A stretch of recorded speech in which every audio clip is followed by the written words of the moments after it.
So the idea of associating or sharing with God something which is God's alone. And that's why the Prophet ﷺ said that Allah says in a hadith Qudsi, whoever associates man ashraka biya, فَأَنَا أَغْنَى شُرَكَائِ عَنِ الشِّرْكِ. I have no need of those partners. So if you associate with Allah partners, you've associated with Allah what He doesn't need. And why do you go into partnerships? Because you need them.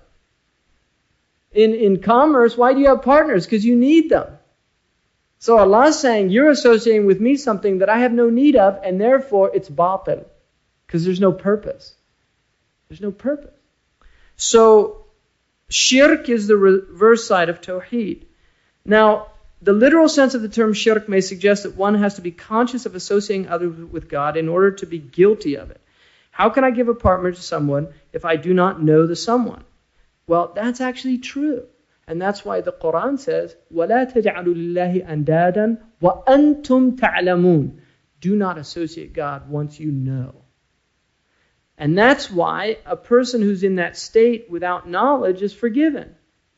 But once it's been explained to you, then after that, you're taken into account for your knowledge. And that's why the Prophet ﷺ, in hidden shirk, he taught us to say, Allahumma inni a'udhu bika an ushrika bika wa ana a'lamu wa astaghfiruka lima la a'lam. Oh Allah, I seek refuge in you from associating with you, and I'm aware of it. And I ask forgiveness for that which I'm not aware of. Because there's subtle things, that what the modern psychologists call the subconscious mind. The Muslims understood this. The Quran says, وَلَكِنَّهُمْ لَا يَشْعُرُونَ. They're not conscious of it. They're doing it. يُخَادِعُونَ اللَّهَ وَالَّذِينَ آمَنُوا وَلَا يُخَادِعُونَ إِلَّا أَنفُسَهُم. They attempt to deceive God and those who believe, but they only succeed in deceiving themselves. But they're unaware. And that unawareness, the modern Arabic word for the subconscious is la shu'ur, which is exactly the way Allah describes the state of the hypocrite, is that he's not aware. Now the thing about la shu'ur, the subconscious, is there's an understanding in the Islamic tradition that in a truly deep sense you are aware. And it's not an excuse. And that's why the Quran says in the next world people will say, لَوْ كُنَّا نَسْمَعُ وَنَعْقِلُ مَا كُنَّا فِي أَصْحَابِ السَّعِيرِ فَاعْتَرَفُوا بِذَنْبِهِمْ. Would we have only listened and comprehended what was being said to us, we wouldn't have ended up in this wretched place. And then Allah says, they finally admit their wrongs. So these defense mechanisms of projection and denial and all these things that human beings do are essentially, according to the Islamic understanding, they're still responsible for them. And the reason for that is because this power that Allah has given us is just too vast and too enormous. And if you don't make use of it, then only you have yourself to blame. All the tools were given you. So it's like somebody who's given a plot of land. They have the cow, they have the plow, and they just sit there and just watch it. And then when harvest time comes, everybody else is harvesting, and they're saying, nothing grew. Well, you had the seed, you had the plow, you had the cow. Why didn't you do anything? Oh, you mean I should have done something? Rumi has a poem about the Day of Judgment. He said, on that day, you'll come with your head bowed, and you'll look at the prophets, and you'll say, get me out of this mess. The mud of my life. Because I'm mired in the mud of my life. And he said those kings on that day, those noble prophets will say, you left the plow in the middle of the field, and now you want us to harvest for you?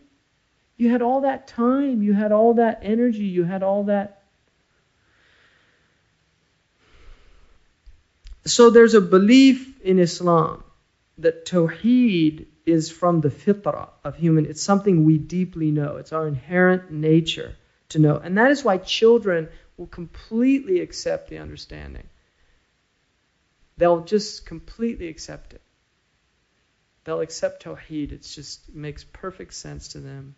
Now, the idea of hidden shirk, the Prophet ﷺ came out, and this is a a hadith that Ibn Majah relates that the Prophet ﷺ came out and they were talking about the Antichrist. And he said, shall I tell you something that is more frightening to me than the Antichrist?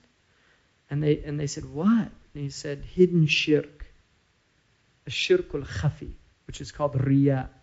In other words, that a man should perform prayer and do it beautifully for the sake of someone who is watching.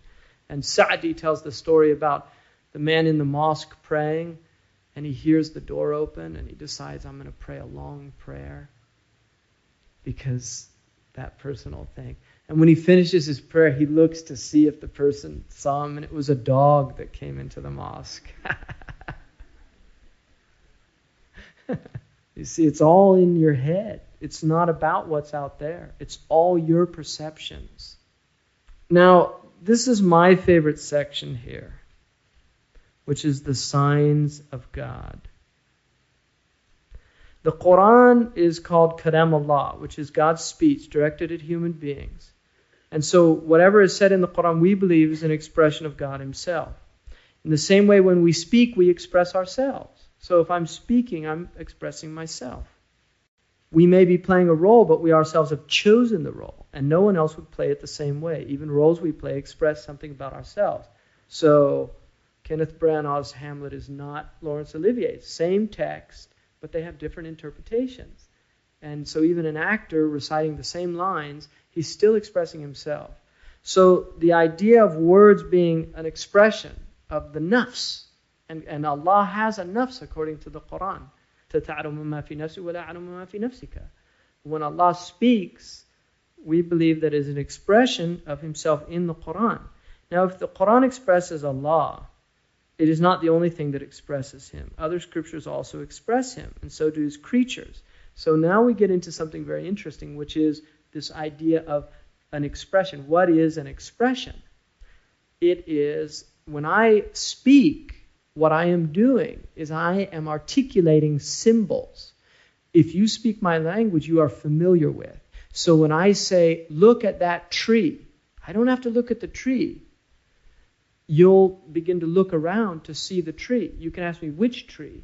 But when I say tree, an image emerges in your mind of something that has a trunk, it has branches, it has leaves. If it doesn't have a trunk, if it doesn't have branches, it doesn't have leaves, it's something else. It might be a bush. But when I say tree, that is what comes to your mind. If I say in Arabic to an Arab, tree, he'll say, what are you talking about? Ish ma'na tree. I'll say shajara. Now shajara to an English speaker doesn't mean anything, but to an Arab, he has the same image in his mind that you had when I said tree. So what is shared? It's the tree. But what else there? What is the nature of language is that it's a symbol. It is a sign that signifies something else. This is called in Arabic an ayah.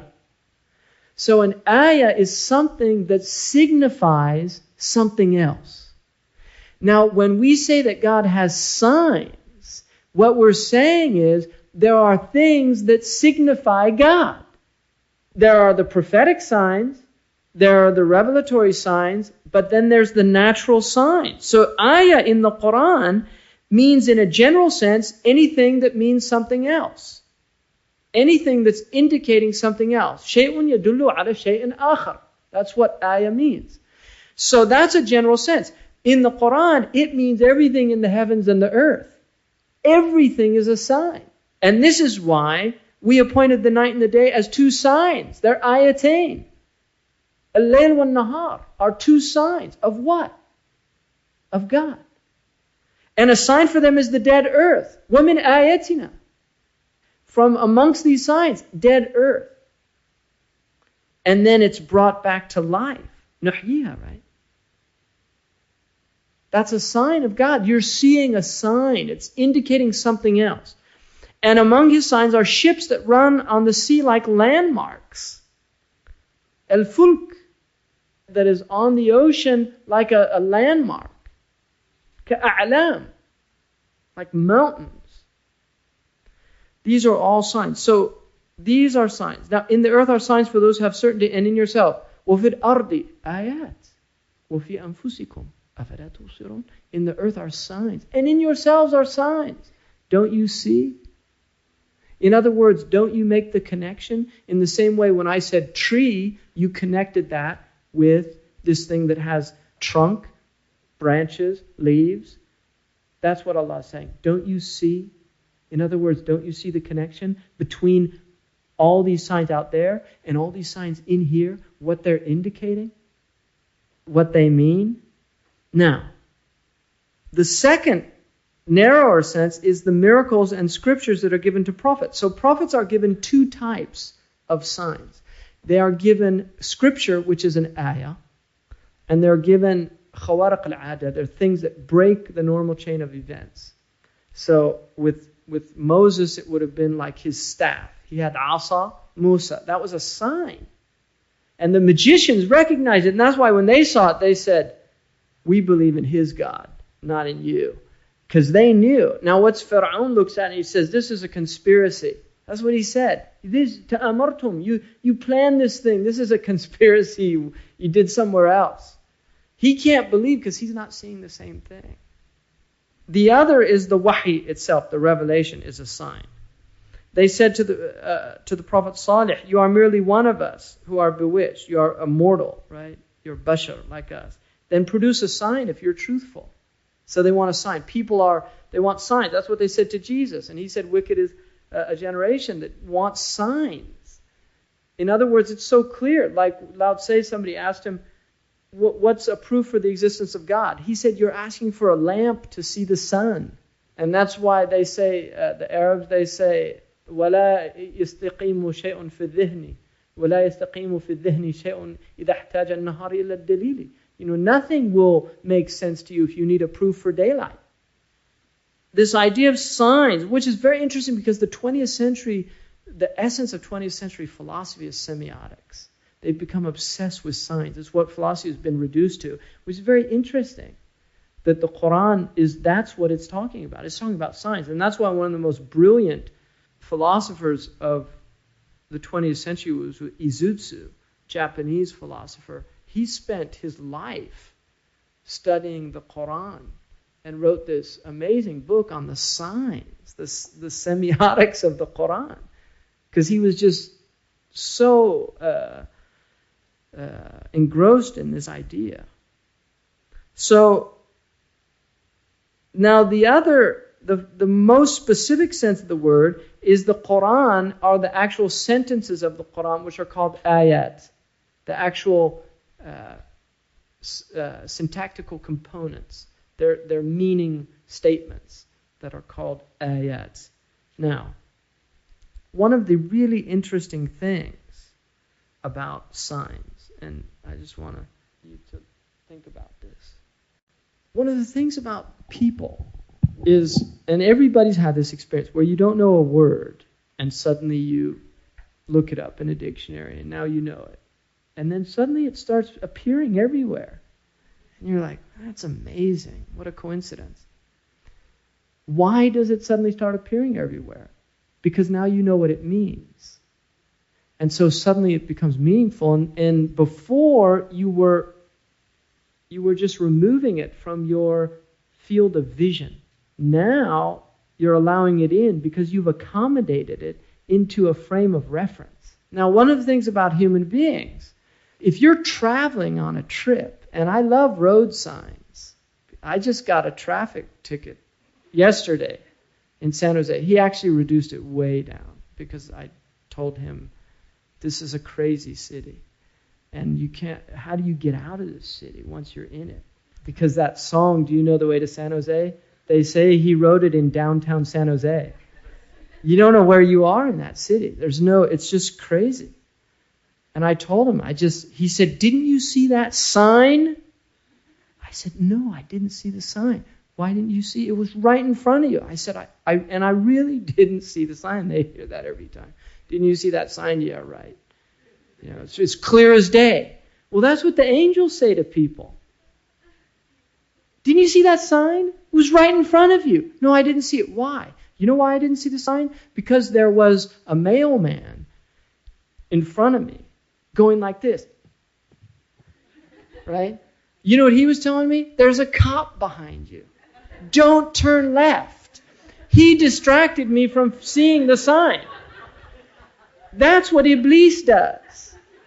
You see, Iblis, he's out there. Do that, and that's what you don't see the sign. Ignorance is not an excuse in the eyes of the law. You have a driver's license. You're driving a car. There's signs that you're supposed to know what you mean. You took a test to prove that you know what they mean. And then you're going to plead ignorance. I didn't see it. Well, you should be more attentive, right? That's what he says. So he writes you a ticket. And then you have to pay a fine. And when I said to him, look, I didn't, he said, well, hey, my job is to write tickets. That's what the angel said. My job? I'm just doing my job.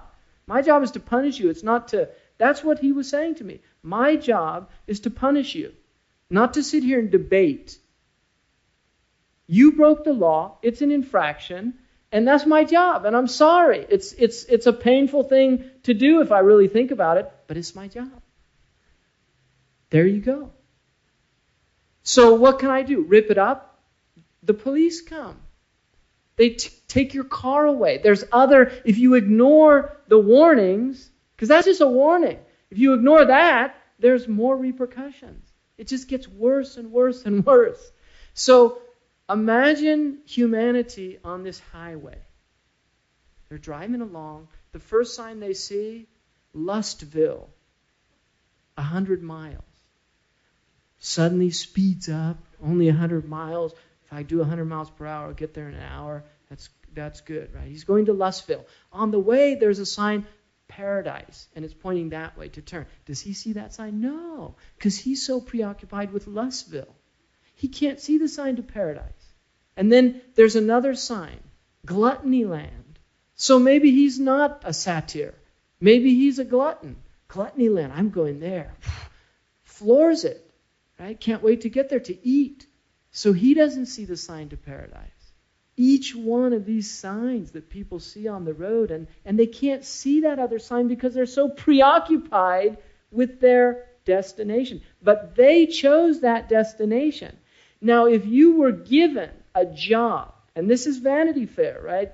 I think it's Thackeray or whoever wrote it. The story of Vanity Fair, where the man was given a job by the king.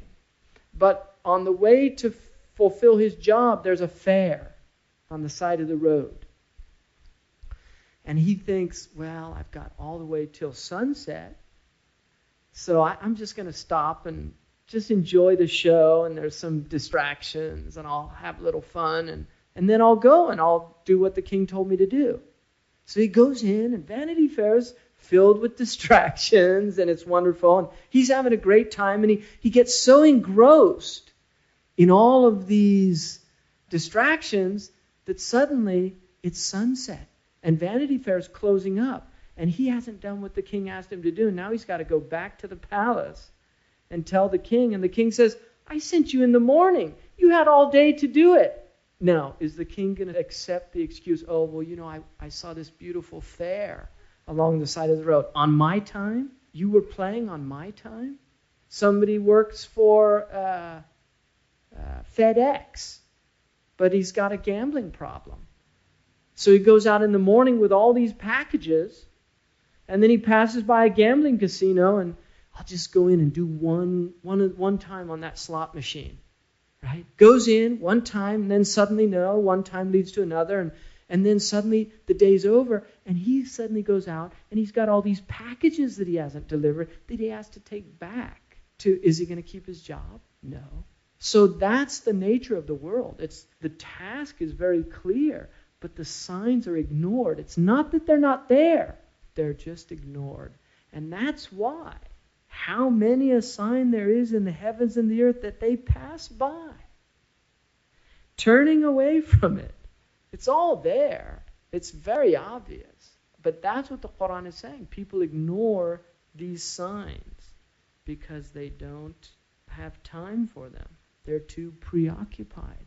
They're preoccupied with their worldly things, making more money, getting that bigger house, enhancing my portfolio, bulking up my CV. This completes CD number 5.